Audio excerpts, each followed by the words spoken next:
ఓం నమ శివాయ. శ్రీ శ్రీ శ్రీ శ్రీ శ్రీ మద్విరాట్ పోతులూరు వీర బ్రహ్మేంద్ర స్వాముల వారికి జై. మాతా గోవిందమాంబకు జై. ఈశ్వరమ్మ తల్లికి జై. జయజనాయనికి సంబంధించిన కాళికాంబ సప్తశతిలో 34 పద్యాల వరకు తెలుసుకున్నాం కదా. ఈరోజు 35వ పద్యం, దీని తాలూకా వివరణ తెలుసుకుందామా.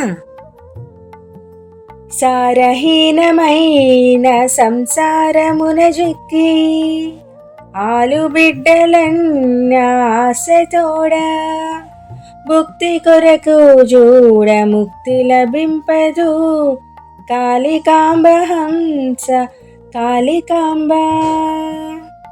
ఏ కొంచెం కూడా స్థిరం లేని, తృప్తి లేని, చక్కగా సాగిపోయే సంసారంలో ఇరుక్కుపోయి నా భార్య, నా పిల్లలు అంటూ జీవితాంతం వారి కోసమే చింతిస్తూ వారే ధ్యేయంగా జీవిస్తూ ఉన్నవారికి ముక్తిని పొందడం అసాధ్యం.